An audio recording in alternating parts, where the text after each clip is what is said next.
آپ جانتے ہو کہ ہمارے معاشرے میں فحاشی، بے حیائی، عریانی عروج پر ہے. فحاشی، بے حیائی، عریانی عروج پر ہے.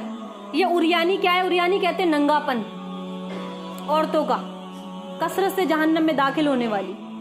اب کون کون ہے؟ فحاشی کی تعریف حدیث میں، لغت میں کس طریقے سے آتی ہے؟ فحاشی کہتے ہیں بے حیائی کو، جب حیا ختم ہو جائے.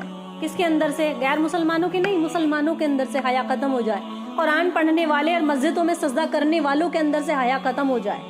جب بیٹیاں ننگا ناچ مچائیں، جب راتوں کو گانے بجانے میں مصروف رہے قوم، اور ایک گھر دو گھر نہیں، پوری قوم ہی برباد ہے، پوری قوم ہی برباد ہے. اور سب سے زیادہ برباد کرنے والی اس وقت کے دور میں میڈیا، سوشل میڈیا کا پلیٹ فارم ہے، جس میں ہمارے بچے سب سے زیادہ گمراہ ہو رہے اس چیز کو دیکھ کر.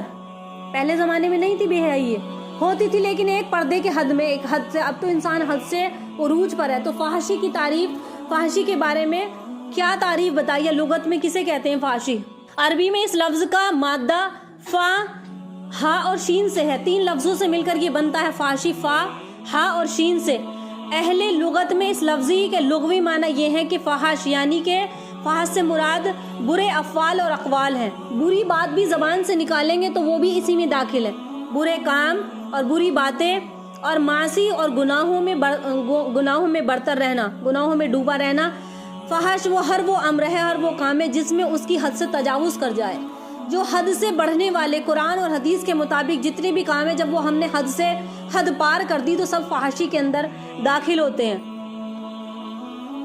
جیسا کہ ہم نے عربی لغت میں دیکھا ہے کہ لفظ فحاشی میں 2 مفہوم پائے جاتے ہیں. ایک اپنی حد سے آگے بڑھ جانا، اپنی حد سے آگے بڑھ جانا. دوسرا برے کام انجام دینا.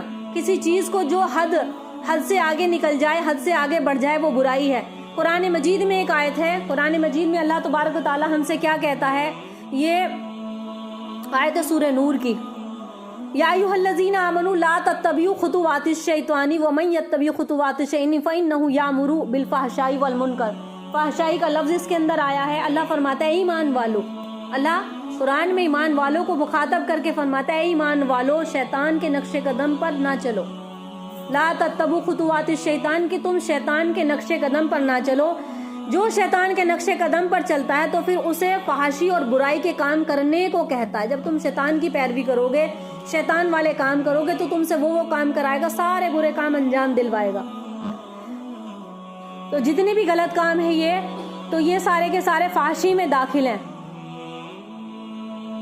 یعنی کہ اگر ہم آنکھوں سے غلط دیکھتے ہیں تو وہ بھی فحاشی ہے، وہ آنکھوں کا زنا ہے. کانوں سے غلط سنتے ہیں تو وہ کانوں کا زنا ہے. منہ سے غلط بولتے ہیں، بے حیائی بے شرمی کی باتیں بولتے ہیں، وہ منہ کا زنا ہے. یعنی کہ ہاتھ پیروں کو، یہ ہمارا جسم کل میدان محشر میں گواہی دے گا کہ اللہ اس نے مجھ سے یہ کام کرائے. ہمارا جسم گواہی دے گا، فرشتے گواہی دیں گے، زمین گواہی دے گی. کہاں تک ہم اپنی جان چھوڑائیں گے؟ تھوڑی دیر کے لیے ہم شادیوں میں جاتے ہیں اور عریانی کے ماحول میں بن سور کے اور بہترین طریقے سے ہم لوگ داخل ہوتے ہیں، لیکن رب کے احکام کو بھول جاتے ہیں. غلط سنا، یہاں تک کہ عریانی بیٹیوں اور بہنوں اور ماؤں کے ذریعے سے عروج پر ہے اس وقت جو آج کل کا معاشرہ ہے. تو اللہ تعالیٰ اس سے ہمیں توفیق دے گی، اللہ ہمیں اس سے بچنے کی توفیق دے. اللہ کے نبی نے فرمایا گویا کہ سارے کام بھی فحش میں، یعنی دماغ سے فحش باتیں سوچنا، فحش کاموں میں منصوبہ بندی کرنا، زبان سے فحش باتیں کرنا، آنکھوں سے فحش مناظرہ دیکھنا، کانوں سے فحش باتیں سننا، ہاتھوں اور پاؤں کو فحش کاموں میں ان کے ذریعے سے حرکت دینا. ان سب کاموں کو اللہ کے رسول صلی اللہ علیہ وسلم نے کانوں کا زنا، آنکھوں کا زنا، بدن کا زنا، پیروں کا زنا، سب زنا میں داخل فرما دیا. قرآن مجید میں آیت بھی ہے کہ لا تقربوا الزنا، کہ تم زنا کے قریب مت جاؤ. یعنی کہ جو کام ہمیں گناہ کی طرف آمادہ کرے ان کے قریب بھی نہ جانے کا حکم ہے کہ ان کے قریب بھی مت جاؤ. ایک حدیث مبارکہ حضرت عائشہ رضی اللہ تعالیٰ فرماتی ہیں کہ میری بہن ایک مرتبہ حضرت اسما رضی اللہ تعالیٰ عنہ، حضرت عائشہ صدیقہ کی بڑی بہن تھی، حضرت ابو بکر صدیق کی بیٹی، ایک مرتبہ میرے گھر پر آئی. وہ باریک کپڑے پہنے ہوئے تھی. جب وہ باریک کپڑے پہنے ہوئے تھی تو اللہ کے نبی صلی اللہ علیہ وسلم نے ان کو دیکھ کر منہ پھیر لیا. کون ہے یہ؟ ابو بکر صدیق کی بیٹی، جن کو اللہ کے نبی نے دیکھ کر منہ پھیر لیا. کہا کہ اسما، جب عورت بالغ ہو جائے تو جائز نہیں ہے کہ اس کے چہرے اور اس کے ہاتھوں کے سوا اس کا جسم نظر آئے. اس کے چہرے اور اس کے ہاتھوں کے سوا اس کا جسم نظر آئے. یہاں جو کپڑے چل رہی ہیں، جو لیگیز چل رہی ہیں، پینٹیں چل رہی ہیں، اور جتنے بھی کپڑے چل رہے ہیں پتلے کپڑے اتنے پتلے جس سے اس کا بدن چست ہوتا ہے، یہ قیامت کی قرب قیامت کی نشانی ہے کہ افسوس نہایت کے افسوس کے ساتھ کہنا پڑتا ہے، اچھے کہاں سے دیندار گھر بھی ان چیزوں پر، بچیوں کے لباس پر، پہناوے پر غور و فکر نہیں کرتے۔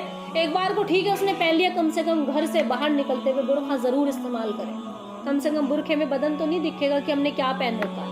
حالانکہ گھر الگ سے بھی پہننا منع ہے، لیکن ایک بار کو اگر وہ برقعہ ڈال کے نکلتی ہے تو پھر بھی جائز ہے کہ چلو ٹھیک ہے اب اس کا بدن چھپا ہوا ہے، تو یہ چیزیں جائز نہیں ہے ایک عورت کے، ایک بیٹی کے اندر۔ اللہ کے حبیب صلی اللہ علیہ وسلم نے ارشاد فرمایا کہ ایسے تنگ اور باریک کپڑے پہننے سے جن سے جسم نظر آئے، جسم نمایاں ہو، منع فرمایا ہے، اور فرمایا ہے کہ جو عورت اس طریقے سے برہنہ ہو کر اپنی برہنگی کا اظہار کرتی ہے وہ قیامت کے دن برہنہ اٹھائی جائے گی۔ لہٰذا کسی مسلمان عورت یا مرد کا ایسی حالت اختیار کرنا، اسے دیکھنا کہ اس کا تصور کشی اور اس کو دیکھنا یہ فحاشی ہوگا، یعنی کہ جو مرد اب اس کو دیکھیں گے، جس کی پہلی نظر تو اللہ نے مردوں کی معاف فرمائی ہے، قرآن میں آیت بھی ہے مردوں کے لیے خاص کر، یا ایھا الذین آمنوا یغضوا من ابصارہم، اے ایمان والو اپنی نظریں نیچی کر لو۔ جب گھر سے باہر نکلیں یہ بچوں کو سکھاؤ، بیٹوں کو سکھاؤ، مردوں کو سکھاؤ کہ گھر سے باہر نکل کے اپنی نظریں نیچی کر لے، پہلی مرتبہ جیسے نظر پڑ گئی تو معاف ہے۔ ہمیں کیا بتایا ہے؟ مردوں کے لیے حکم دیا کہ وہ نگاہیں نیچی کر لیں، اگر وہ نگاہیں نیچے کریں گے اللہ ان کو جنت میں اعلیٰ مکان دے گا۔